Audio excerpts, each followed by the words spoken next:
J'aimerais vraiment du fond du cœur que les choses changent et que nous puissions travailler main dans la main, les professionnels et les parents.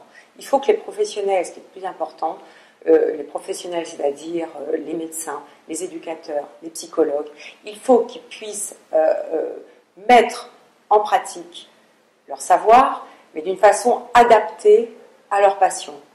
Et en incluant dans ce système-là les parents. Il n'y a pas toujours assez d'écoute, c'est-à-dire que les professionnels de santé pensent détenir un savoir, une vérité et avoir tout le savoir-faire. Or, ils ont besoin des parents, ils ont besoin de l'expérience des parents. Parce que nous, on est sur le terrain, en fait. Eux, ils sont dans la recherche, dans l'étude, l'application. Nous, on est sur le terrain.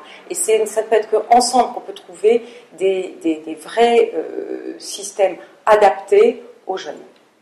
Il n'y a pas assez de coordination entre les différents professionnels. Et c'est pour ça que moi, ce que j'aimerais bien, c'est que les CRA, qui sont les centres de recherche autisme, qui sont maintenant installés dans chaque région, aient davantage d'ampleur pour travailler. Parce que les CRA centralisent tout ce qui est structure et tout ce qui est protocole médical.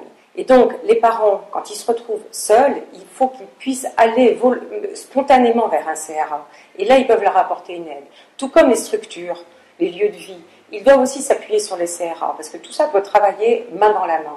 Or, les parents ne connaissent pas l'existence des CRA, parce qu'ils ne sont pas assez connus, et les structures qui connaissent les CRA ont un peu peur de ces centres de recherche, parce qu'ils se sentent jugés. En fait, ils ont peur d'être jugés sur leur pratique. Or, ils ne sont pas là pour être jugés. On est là pour apporter des solutions et trouver des solutions ensemble. En fait, il est très important d'être reconnu administrativement. Parce que si l'administration reconnaît le travail fait par les aidants, il en découle des prises en charge adaptées. Mais naturellement, il ne faut pas être reconnu pour soi, être reconnu, voilà, on met l'ego de côté, ça n'a. Peut-être les professionnels de santé ont besoin aussi d'être davantage soutenus, d'être davantage peut-être même admirés, parce qu'ils font un travail absolument incroyable. Sans eux, on ne peut rien faire. Donc ils sont le pivot.